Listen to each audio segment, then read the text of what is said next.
The Two Popes is a film that came out in 2019. It actually got some Oscar nominations for its performances from Anthony Hopkins and also, what's his first name? Price is his last name, though. So, very talented actor. In fact, you know what? Let's see. The Two Popes. I want to say Richard Price, but it's not Richard Price. It's like, I don't know why. I don't know why I want to say that. Where is it? Anthony Hopkins and oh, come on. Jonathan Pryce. There it is, Jonathan Pryce. So anyway, all right, let's get back to it. All right, so The Two Popes is a 2019 film starring Anthony Hopkins and Jonathan Pryce. Jonathan Pryce plays Pope Francis, or at the time of the film's beginning, Jorge Bergoglio. So that's Pope Francis before he became Pope. That's when he was a bishop. And Anthony Hopkins, who plays Pope Benedict XVI from the very beginning of his time being chosen. So it actually starts off with the conclave after the death of John Paul II, and then goes into the conclave of him becoming a pope, and then goes through, kind of fast forwards through his papacy, and then goes towards the end of his papacy. That's where a lot of the film deals with, is a conversation and meeting between Pope Benedict XVI and Bishop Jorge Bergoglio.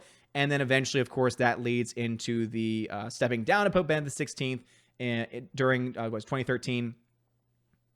Yes, during 2013, the conclave that then elects Pope Francis, Jorge Bergoglio, to the office of the papacy. And so I will say that the film overall, Father was mentioning this earlier in the stream, it is definitely historically questionable, and I would say most of it could easily be debunked as far as whether these meetings happened, what they actually talked about. Because here's the problem. When you have two important figures like this meeting, you are basically having to assume what they are talking about. You can't really get accurate conversations that are private between two individuals in any capacity, especially at this high level of the Vatican, right? I can't imagine that anyone could have honestly gotten an accurate interpretation of what Pope Benedict XVI and a bishop of the church were having in private with one another. And so because of that, they obviously make a lot of and have a lot of creative license with the movie, adding in a lot of commentary, adding in a lot of doubts that they assume Pope Benedict XVI had, which again is them assuming something.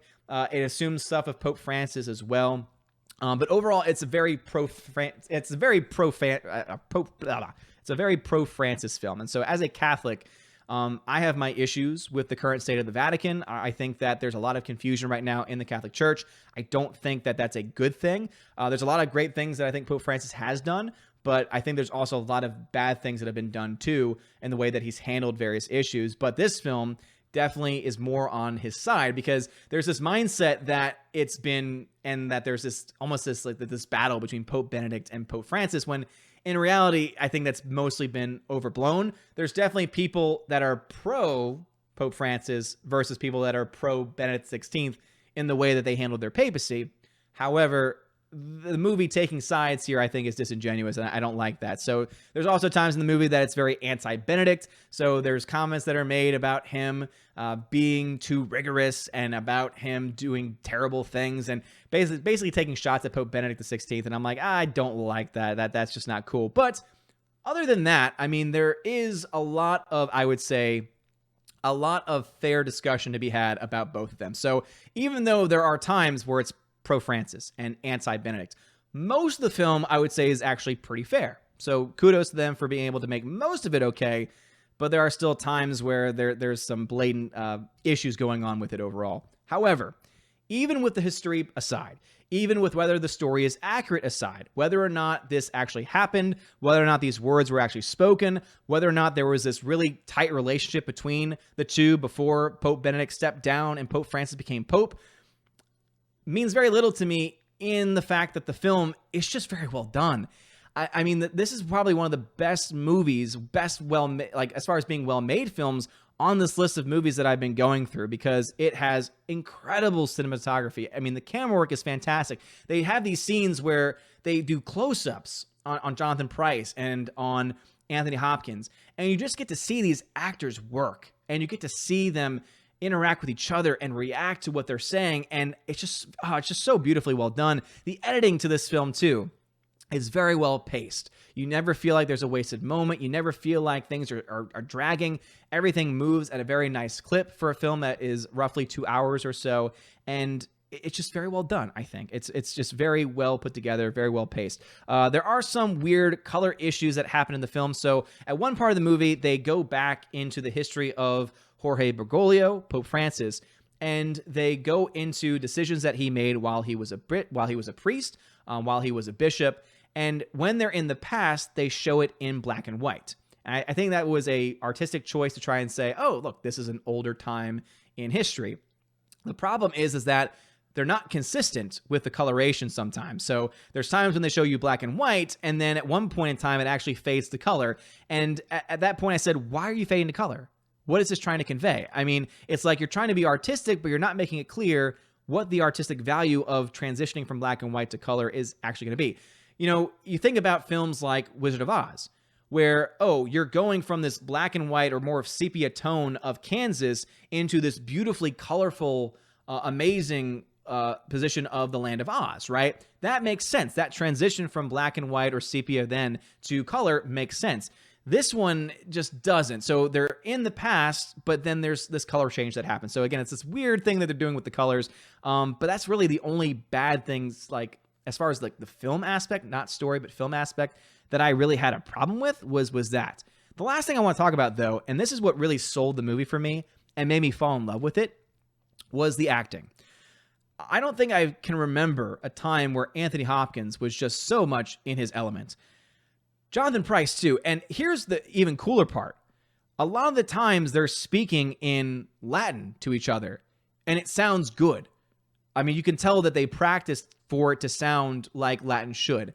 You have Jonathan Pryce giving speeches in either Italian or Portuguese, and it sounds good. They both speak in accents. I would say Jonathan Pryce's accent is much better than Anthony Hopkins. However, both of them still try.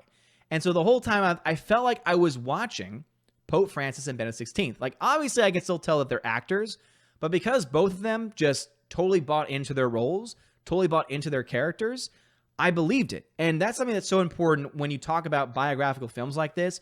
If you have actors that don't look the part and don't care about whether they own it or not, you're not going to buy into it. But if you have two characters that are made to look very close to what the actual historical people look like, and also that they actually buy into it with the acting, the mannerisms, the way that Jonathan Pryce walks is very similar to what you would see from Pope Francis today, where he has that slight limp to it. And because of that, and because the acting is so spectacular, I give this film a B+. And it comes down to the fact that I'm willing to let the story elements go, because I honestly don't know how much of this is based off of actual events. How much of it, I know that almost all the dialogue between the two is made up, because it's impossible for us to know what these characters talked about when they were alone together.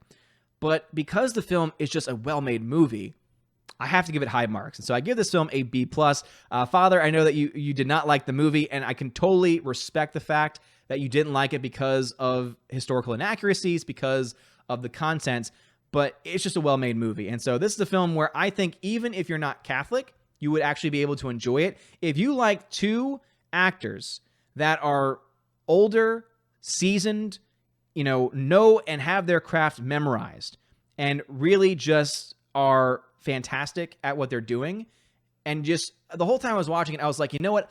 I want to see these two characters played by Jonathan Pryce and by Anthony Hopkins in a movie that that is, I guess, different.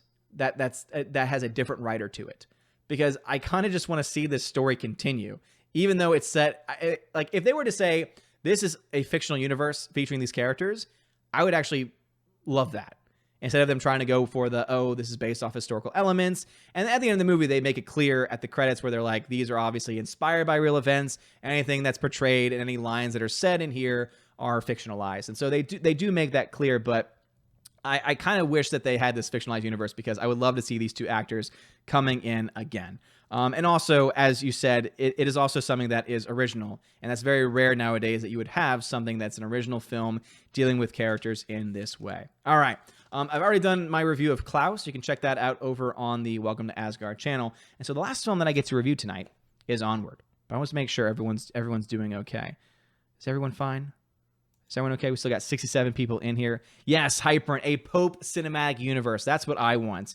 Could you imagine if they were to get actors that look like and sound like and buy into playing the roles of like Pope John the 23rd, Pope Paul the 6th, Pope John Paul the 2nd, and you just get them all into a room talking to each other?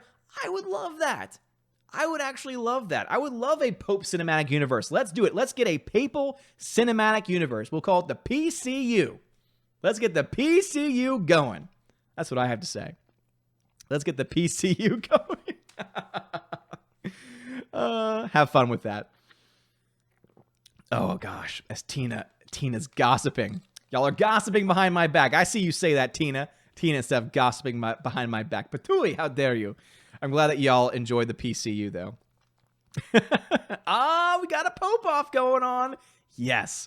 I would love it. Alexander the Sixth. Yeah, let's get into, you know what I want to see? I want to see a story about the Pope that dug up his predecessor.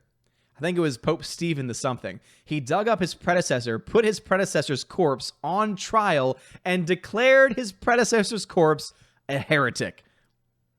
Talk about a power move. Talk about a power play. That's what I want to see.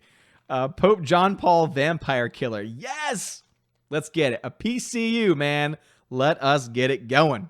And now for a huge shout out to all of my November Patreon and Subscribestar members: Albertus Magnus, Animation Commentator, Brian P., David Bobrizik, Dion, Divex, Enrique Evangelista, Father Christopher Miller, Hail Father, Father Damian Cook, Frank the Tank and the Shawhan Wiener Dog Clan, Harold Francis, the Hunky Chunky Funky Monkey, Inflamed Wood, It's a Trap Productions, Jason Clark, Jacob Juice, Jay, Jeffrey Toon, Jonathan Carney, Kenneth Camille, Laura Story ×2, Mad Mitch Dunaway, Mike Jackson, Mr. Peabody and his evil twin, On to June, Orange Hat Reviews, Out of Step with Reality, Outpost Dyer, Riff Magos, Rosetta Allen, Steve Glasker, Teresa Martin, or Miss Martin Muses, Theodore Bendon, Tina Bojan, and Tina B., the Empress of the Universe, and Garrett Searles, and Cash the Butcher.